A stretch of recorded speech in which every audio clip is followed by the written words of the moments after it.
Sir नमस्कार। नमस्कार sir जी। Sir क्या नाम है आपका? चंद्रभान वागदरे। सर कहाँ से आए हैं आप? ग्राम बारची, तहसील आमला, जिला बैतूल।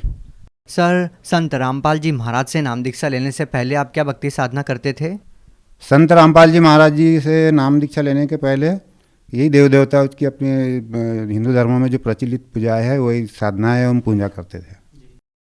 तो फिर आप संत रामपाल जी महाराज जी की शरण में क्यों आए? संत रामपाल जी परमात्मा स्वरूप ऐसे आए उनके शरण में कि मुझे शरीर में बहुत बड़ी बीमारी थी। पूरा मेरा दाहिना अंग खराब हो चुका था। आपने गायत्री परिवार से कितने साल तक नाम दीक्षा लेके भक्ति की?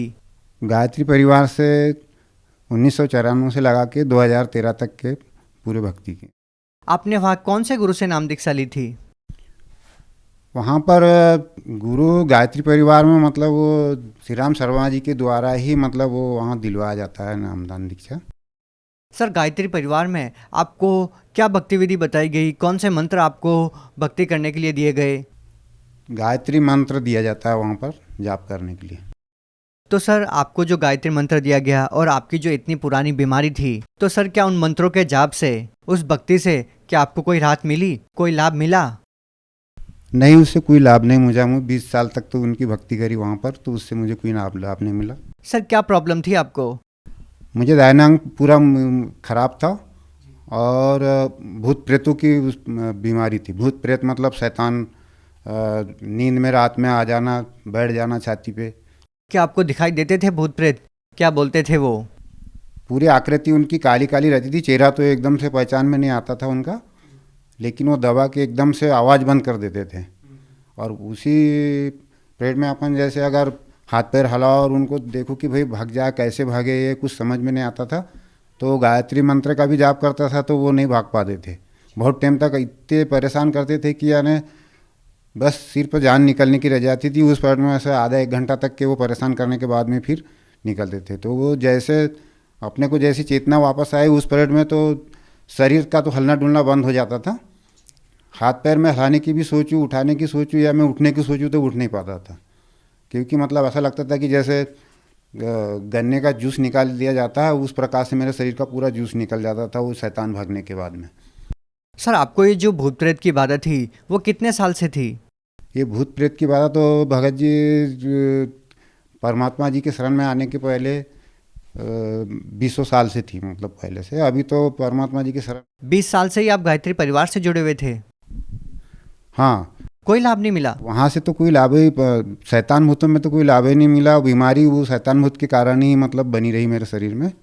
क्या क्या बीमारियां थी आपको? पैरालाइसिस था मुझे, और उसमें टीबी भी पॉजिटिव आई है। मेरे पास में रिपोर्ट भी है और लता मंगेशकर हॉस्पिटल की नागपुर की। और पाइल्स था, और मतलब पैर तक के पूरा ख़राब हो चुका था मेरा दाहिना अंग। मेरे चलना भी नहीं हो रहा था मुझसे। हड्डियों के अंदर की जो बता रहे थे डॉक्टर कि आपके हड्डियों के अंदर मतलब गलने के बाद में जो अंदर की जो नली होती है वो वहाँ तक की पूरा बोले गल गया। बोले पूरा मवाद भरा चुका है बोले आपके नली में। बोले काटना पड़ेगा बोल रहे थे पैर, नागपुर में भगत जी। तो बोल रहे थे कि डॉक्टर साहब ने बोला कि आपका पैर काटना पड़ेगा। तो सर आपको संत रामपाल जी महाराज के बारे में कैसे पता लगा? परमात्मा संत रामपाल जी महाराज जी के शरण में आने के पहले मुझे ज्ञान गंगा पुस्तक कुछ भक्तों द्वारा जैसे वो सेवा चलाई जाती है, घर घर में आती है, मोहल्लों पड़ोस में, हाट बाज़ारों में, शहरों में, हर जगह मतलब कहीं ना कहीं ज्ञान गंगा की सेवा जो चल रही है आज के समय में, तो उसमें मुझे ज्ञान गंगा मिली। तो ज्ञान गंगा में मैंने मतलब पढ़ा उसको, तो उसमें समझ में आया मेरे कि मैं तो गायत्री परिवार की साधना कर ही रहा हूँ और मेरे शरीर का रोग तो कुछ जा ही नहीं रहा। अभी 20 साल हो गए मुझे। सर आपने संत रामपाल जी महाराज जी से नाम दीक्षा कब ली? परमात्मा संत रामपाल जी महाराज जी से नाम दीक्षा 2013 सितंबर महीने में ली।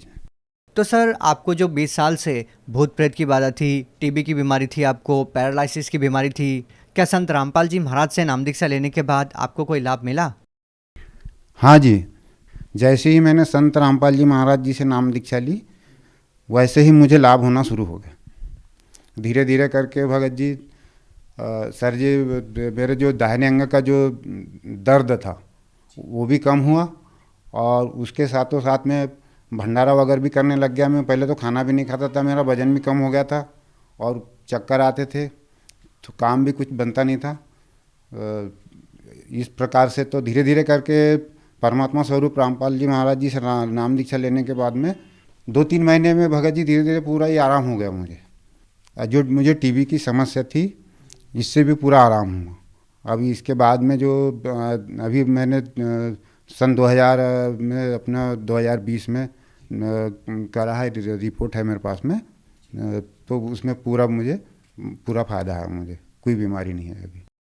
तो सर आपको जो 20 साल से टीबी की बीमारी थी, पैरालिसिस की बीमारी थी, संत रामपाल जी महाराज जी से नाम दीक्षा लेने के बाद ठीक हो गई, तो हम आपसे ये जानना चाहेंगे कि क्या जो व्यक्ति आपकी तरह संत रामपाल जी महाराज से नाम दीक्षा लेंगे तो क्या उनको भी कोई लाभ मिलेगा? हाँ जी, परमात्मा स्वरूप संत रामपाल जी महाराज जी से जो नाम दीक्षा लेंगे तो उनको लाभ अवश्य मिलेगा, क्योंकि इसी भक्ति से पूर्ण परमात्मा मोक्ष मार्ग भी मिलेगा और जो भूत प्रेत की जो बाधाएं हैं वो इसी भक्ति से दूर होगी। और खास कारण बीमारी का भगत जी सर जी की वही है कि भूत प्रेत ही उस बीमारी को उत्पन्न करते हैं। भूत प्रेत से पहले आदमी परेशान होता है, उसके बाद में फिर उसको बीमारी पकड़ती है। तो भूत प्रेत जब परेशानी नहीं करेंगे तो परमात्मा के द्वारा नाम दीक्षा मंत्र से बहुत बढ़िया मुझे जैसा आराम हुआ, वैसे नियम में रह के अगर भक्ति करेंगे परमात्मा जी की, उनके बताए अनुसार नियम में रहेंगे तो ज़रूर फायदा होगा। सर आप भगत समाज को क्या संदेश देना चाहते हैं? सर जी मैं क्या दे सकता हूँ, संदेश नहीं, प्रार्थना कर सकता हूँ कि संत रामपाल जी महाराज जी के शरण में आए और अपने जो कष्ट है, जैसे मुझे थे, प्रेत बाधाएँ थी, प्रेत बाधा के कारण बीमारी भी बहुत सारी थी, पूरा अंग पूरा खराब हो चुका था मेरा। तो संत रामपाल जी महाराज जी से दीक्षा लेकर उनके बताए अनुसार नियम में रह के भक्ति करेंगे तो ज़रूर फायदा होगा। सर बहुत बहुत धन्यवाद। धन्यवाद।